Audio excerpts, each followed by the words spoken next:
Pisces, kumusta po kayo guys? Okay, so ayan Pisces, tignan natin gabay kapalaran mo ngayong July 2024. So ayan guys, maganda pa rin na alam nyo ang inyong Sun, Moon, Rising, and Venus sign para sa iba nyo pang guidance, okay? Okay, Pisces, Sun, Moon, Rising, and Venus sign, gabay kapalaran po ngayong July 2024. Pisces, Sun, Moon, Rising, and Venus sign, gabay kapalaran ngayong July 2024.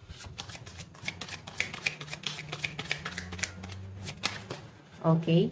So, guys, meron tayong Ace of Pentacles. So, sa pinapakita sa akin dito, Pisces, mukhang merong success na paparating sa inyo. May bagong, parang, bagong opportunity na pwedeng maging successful ka dun sa bagay na yon. Okay? Parang, ma-enhance yung talent mo dyan sa bagay na yan. So, may bagong pag-asa. Ako nakikita rito, guys. Okay? So, tignan pa natin, Pisces. Okay. So, meron tayo, guys, 3 of Pentacles and 8 of Cups. So, eto ha, sa pinapakita sa akin, tatalikuran mo yung mga taong hindi naman nakatulong sa inyo. Ngayon na maaaring nakukuha mo na, guys, yung success mo. Big opportunity na paparating sa inyo. Hindi mo na, guys, hahayaan na bumalik ka pa doon sa pagkalugmok mo. Pwedeng nagkaroon ka talaga, Pisces, na matinding paghihirap sa pera, struggle sa connection mo sa ibang tao. Sa pinapakita sa akin dito, Pisces, ngayon mas magiging malawak ka pa. Okay? Ibig sabihin, magkakaroon ka ng expansion, magkakaroon ka ng mga bagong connection sa ibang tao, mga bagong kaibigan, kasi may mga pagtalikod na rito. Iba naman sa inyo, guys, ayan, may opportunity na paparating. Ang problema lang, pwedeng tatalikuran mo siya. Okay? Sayang yung mga opportunity na dumarating sa inyo, guys. Okay? So, meron tayo, guys, 4 of Cups. Ayan, no? May pinapakita sa akin dito, guys, na pinangihinayangan. Meron ka pinangihinayangan dito. Pwedeng dating opportunity or pwedeng isang tao, relationship, pwedeng sa trabaho. Basta meron ako nakita, guys, panghihinayang dito. Kung sa relationship to, guys, meron kang panghihinayang dito. Yung iba naman dito, guys, na magkasama pa rin kayo ng person mo, pwedeng meron pa rin kayo, guys, unfinished business na tong taong to. Like, nababalik pa rin, okay, yung mga dating issue, okay, na parang akala nyo, guys, wala na kasi matagal na kayo, guys, hiwalay, tapos parang nagkaayos kayo ulit.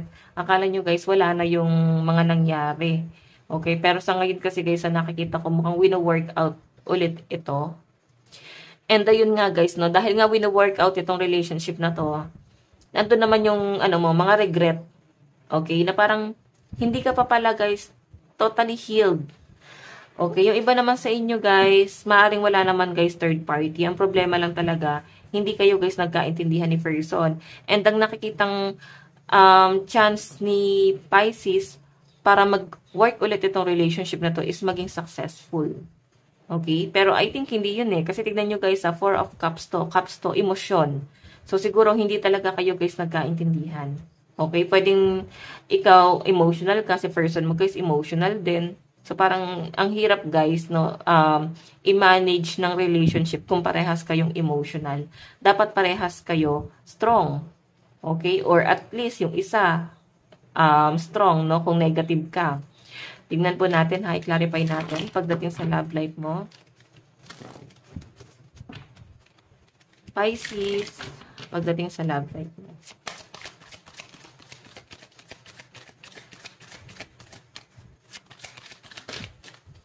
So, guys, meron tayong surrender, di ba? Nasa conflict tuloy. Nasa conflict. So, maaari, guys, na ang conflict is yung family. Or pwedeng isa sa inyo, guys, hindi na, guys, kayang i-work out to. Pero sa pinapakita sa akin kasi, Pisces, mukhang komplikado tong person mo. Okay? Pwedeng committed sa iba or pwedeng nahuhulog na sa iba.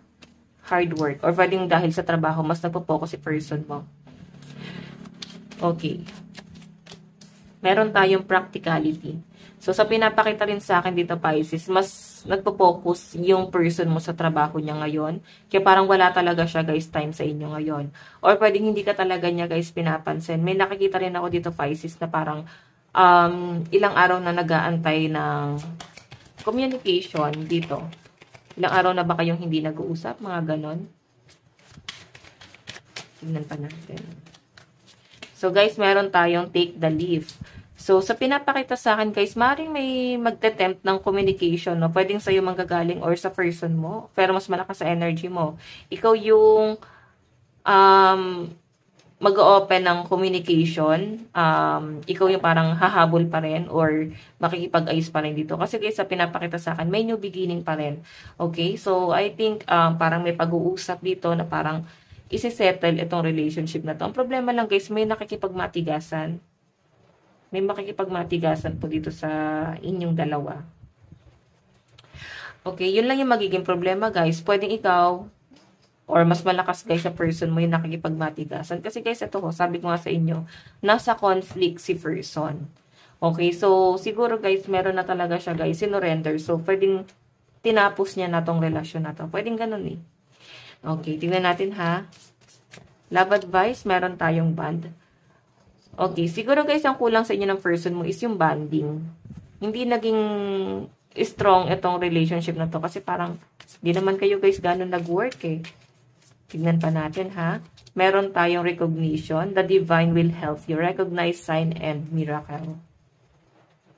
So, sa pinapakita sa akin dito guys, may pagkikita daw ulit. Mukhang magkikita ulit kayo guys. Mukhang pag-uusapan nyo to. Okay? Or pwedeng madalang kasi guys yung pagkikita nyo nun eh. Kaya parang hindi rin kayo guys nag-work. Kasi ito nga oh, banding yung nagkulang sa... what I mean, nagkulang kayo sa banding. And ngayong July 2024 guys, mukhang magkikita kayo ulit na tong person na to. Okay? Angat ko lang to guys. Tignan pa natin pagdating sa inyong... Okay. Pagdating sa inyong trabaho at kaperahan ngayong July, choice. Diba? Marami kang magiging option. So, sinasabi ko nga kanina guys, mukhang meron kang tatalikuran. Meron kang ng option. May mga opportunity, napakadami, pero parang may pagtalikod kayo guys. Sayang kasi yung mga opportunity na dumarating. Okay, so meron tayo guys, Oracle of Raindrop, Sensitivity. Okay. Meron tayong 10 of Lightning, Burden. Ito guys ha, Pisces, may mga bigla-biglang desisyon kayong ginagawa. Pwedeng nag-a-apply ka ng trabaho dahil lang sa inis mo or dahil lang napilitan ka. Or pwede naman guys na bigla ka na lang nag-resign sa trabaho dahil lang hindi mo nagustuhan yung nangyari. So sinasabi rito guys, huwag ka daw magpapabigla-bigla sa mga desisyon mo. Pag-isipan mo mabuti, okay? Meron tayong The Journey. Okay. So maring may travel abroad ba? Kasi guys, merong ibang offer sa inyo at parang yung offer na yon is ginagrab nyo. Or yun yung mas igagrab nyo yung opportunity na to. Baka kasi guys may kukuha sa inyo abroad. Okay, advice. Meron tayo guys, vast vistas, expand your horizon. So alam nyo guys ito ha, walang mangyayari sa inyo kung magtitiis ka lang dun sa kung ano yung alam mo. Kailangan magkaroon ka ng expansion. Okay? Kailangan matuto ka sa ibang bagay. Mahirap yung, for example, ito lang yung alam mong trabaho. Hindi mo na guys pag-aaralan yung iba. 'Di ba? Kailangan magkaroon ka ng expansion, guys, para meron kang ibang option kung sakali na hindi ka maging successful doon sa isang pinofurso mo. Okay? So, Pisces, ito lang po ang inyong reading. Maraming salamat po. Bye-bye.